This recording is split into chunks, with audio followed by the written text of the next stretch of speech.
Good morning అండి అందరికీ. కొంచెం అన్ఎక్స్పెక్టెడ్ డిలే ముఖ్యమంత్రి గారిది ఉండింది కాబట్టి అనమాట భరించాలని చెప్పేసి కోరుతున్నాను. ఇదొక వినూత్న కార్యక్రమం అండి. P4 కార్యక్రమం అనేది కొంతమందికి అపోహలు ఉన్నాయి, కొంతమంది మంచిది అంటారు, కొంతమంది అనమాట ఇది కంపల్సరీ చేస్తున్నారా అని చెప్పేసి కూడా అపోహలు అట్లా పుట్టించారు. ఫస్ట్ పాయింట్, ఇది చాలా స్వచ్ఛంద కార్యక్రమం, వాలంటరీ ప్రోగ్రామ్. గుర్తుంచుకోవాల్సింది ఏంటంటే మన బిహేవియర్ కానీ మన మైండ్ సెట్ కానీ మార్చుకుని మనతో పాటు ఉండే మిగతా వాళ్ళన్న అందరూ కూడా అసమానతలు లేకుండా బాగుండాలని కోరుకోవటం తప్పితే ఇంకేమీ లేదు ఇందులో. కాబట్టి మనం బాగుండొచ్చు, కానీ మన పక్కనాళ్ళు బాగోకపోతే ఆటోమేటిక్ అది మనకేమన్నా సంతోషం ఇస్తుందా? ఇవ్వదు కదా. అందుకని చెప్పేసి అన్నమాట మన తోటి వారిని కూడా మనతో పాటు తీసుకెళ్ళటం అనేది ఈ కార్యక్రమం లక్ష్యం. టోటల్లీ స్వచ్ఛంద కార్యక్రమం అనమాట, వాలంటరీ బేసిస్లో దీన్ని చేయటం. సరే, మధ్యలో కొందరు వక్తలు అనమాట మీడియాలో కానీ అందరూ కూడా చెప్పటం ఫోర్సబుల్గా చేశారు, కంపల్సరీ చేశారు అన్నారు. అది ఎక్కడా లేదు. ఇది కంపల్సరీ ప్రోగ్రాం కానే కాదు. మీరు 100 రూపాయలు ఖర్చు పెట్టగలిగితే మీ పక్కన వాళ్ళపైన 100 రూపాయలు ఖర్చు పెట్టండి. లేదు డబ్బులు కాదు, నాకున్న టాలెంట్ తోటి ఏ లెక్చరర్ అయితే నేను ట్యూషన్ చెప్తాను ఫ్రీగా, ఏ డాక్టర్ అయితే నేను వైద్యం చేస్తాను ఫ్రీగా అని చెప్పి అట్లా వాలంటరీగా చేయటం కూడా P4 కార్యక్రమం. సింపుల్గా ఈ కార్యక్రమం లక్ష్యం ఏంటంటే సమాజంలో ఉన్న అసమానతలు తగ్గించటం. అది గుర్తుంచుకోండి. ఎందుకంటే మనం అనుకుంటాం మామూలుగా తలసరి ఆదాయం గురించి మాట్లాడతాం. మన రాష్ట్రంలో తలసరి ఆదాయం 2,70,000 ఒక్కొక్క మనిషిదని చెప్పేసి. కానీ పైన ఉన్న 10% పీపుల్ ఆదాయం పక్కన పెట్టి మిగతా 90% మందిది తలసరి ఆదాయం చూస్తే కనుక ఒకేసారి 1,50,000కి పడిపోతుంది. అది అదే పైనున్న 20% మంది ప్రజలది ఆదాయం తీసేసి మిగతా 80% మంది ఆదాయం కనుక పరిగణలోకి తీసుకుంటే 1,00,000 రూపాయల కిందకు వచ్చేస్తుంది తలసరి ఆదాయం. అంటే ఎంత అసమానత ఉంది సమాజంలో. ఈ అసమానతలు తగ్గించుకోవాలంటే కనుక పైనున్న 10% మంది, బాటంలో ఉన్న 20% మందికి అన్నమాట చేయూత ఇస్తే, హ్యాండ్ హోల్డింగ్ అంటూ చేస్తే ఖచ్చితంగా వారి ఆశలకి ఒక సాకారం చేసే ఆపర్చునిటీ ఇస్తాం.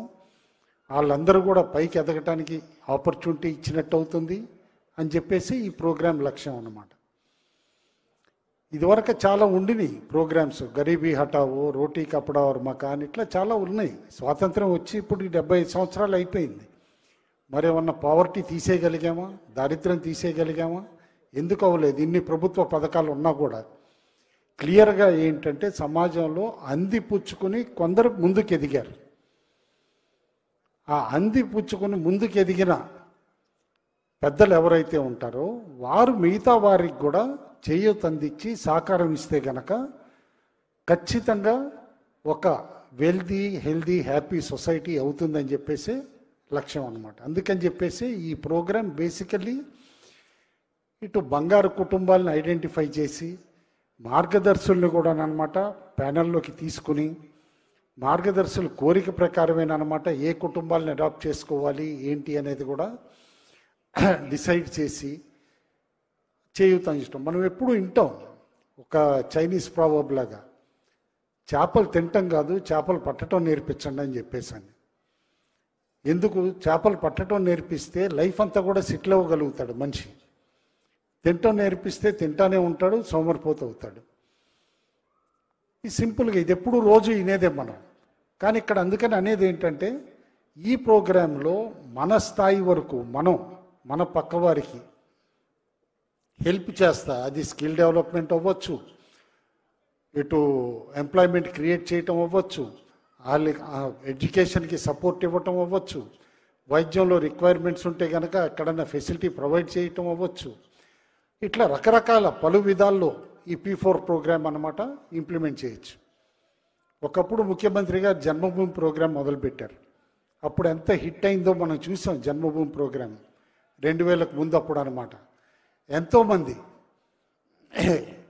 విదేశాల నుంచి వచ్చి కూడా ఇన్ఫ్రాస్ట్రక్చర్ కట్టడం కానీ, వాళ్ళ ఊళ్ళల్లో స్కూల్స్ కానీ, లేకపోతే ఇటు కమ్యూనిటీ హాల్స్ కట్టడం కానీ, ఇట్లన్నీ కూడా ప్రొవైడ్ చేయటం జరిగింది. ఒక విధంగా జన్మభూమి ప్రోగ్రామ్కి కంటిన్యూషన్గా ఇవాళ చూస్తే ఈ ప్రోగ్రాంలో కూడా ఏంటంటే మన తోటి వారికి సహాయం చేయటం, మనం అందినంత చేయటం అనేదే క్లియర్లీ కార్యక్రమ లక్ష్యం. హ్యూజ్ రెస్పాన్స్ వస్తుంది. విదేశాల నుంచి కొన్ని వేల మంది అన్నమాట సపోర్ట్ చేయడానికి వస్తున్నారు. మన రాష్ట్రంలో అవనియండి, దేశంలో మిగతా ఏరియాస్ నుంచి కూడా చాలామంది కార్పొరేట్స్ కానీ అందరూ కూడా ఇందులో పార్టిసిపేట్ అవ్వడానికి చేతులు కలుపుతున్నారు. అండ్ కార్పొరేట్స్ కూడా క్లియర్లీ చెప్తున్నాను, ఇందులో షెడ్యూల్ 7లో ఏదైతే సెక్షన్ 135 కింద సిఎస్ఆర్ ఏదైతే స్పెండ్ చేయాలనుకుంటున్నారో క్లియర్లీ దానికి అప్లికబుల్ ప్రోగ్రామ్స్ అన్నీ కూడా స్వర్ణాంధ్ర P4 ఫౌండేషన్ స్ట్రక్చర్ చేసి వాళ్ళకి ఇస్తుంది కూడా. దాన్ని బట్టి అనమాట ఎఫెక్టివ్గా స్పెండ్ చేయొచ్చు. సిఎస్ఆర్ స్పెండింగ్ అనేది కూడా ఒక రిజల్ట్ ఓరియంటెడ్గా ఉండాలనేదే ఈ కార్యక్రమం లక్ష్యం అన్నమాట. కాబట్టి సిఎస్ఆర్ చేసే సంస్థలకు కూడా అన్నమాట క్లియర్లీ ఒక హెల్పింగ్ హ్యాండ్గా స్వర్ణాంధ్ర P4 ఫౌండేషన్ కూడా ఉంటుంది అని చెప్పేసి అని క్లియర్లీ చెప్తున్నాను. ఈ ఐడియా అనేది రావటం అనేదే వెరీ వెరీ గ్రేట్ అని చెప్పేసి అని అంటాను. ముఖ్యమంత్రి గారు మనకి 2 రకాల నేతలు ఉంటారండి, గుడ్ అండ్ గ్రేట్ అంటాం. Who is a good leader? Person who has vision and who makes it a reality is a good leader. Great leader ఎవరు? Person who has a vision, who shares it and inspires others to do it. కాబట్టి నారా చంద్రబాబు నాయుడు గారు లాంటి good and great leader thought ప్రాసెస్లో నుంచి పుట్టిన idea ఇది. ఖచ్చితంగా ఇవాళ కొందరు హేళన చేయొచ్చు, కానీ నేను చెప్తాను, హేళన చేసిన వాళ్ళు చరిత్రహీనులు అవుతారు, సపోర్ట్ చేసిన వాళ్ళు చరిత్ర క్రియేట్ చేస్తారు. ఎందుకంటే ఫ్యూచర్లో తెలుస్తుంది ఈ ప్రోగ్రామ్ ఇంపార్టెన్స్ ఎంత అనేది అనమాట. ఎందుకంటే ఒక ఈక్వాలిటీ ఉండాలి సమాజంలో, అందరం కలిసికట్టుగా ఉండాలి, అందరం బాగా వెల్దీ హెల్దీ హ్యాపీగా ఉండాలంటే ఖచ్చితంగా ఈ ప్రోగ్రామ్కి మీ అందరి సహకారం అవసరం. అందరూ బాగా చేస్తారని కోరుకుంటున్నాం. రిపీటెడ్గా చెప్తున్నాను, ఇది వాలంటరీ ప్రోగ్రాము. ఒక్కటే గుర్తుంచుకోండి, ఇక్కడ ఇంతమంది ఉన్నాం మనం.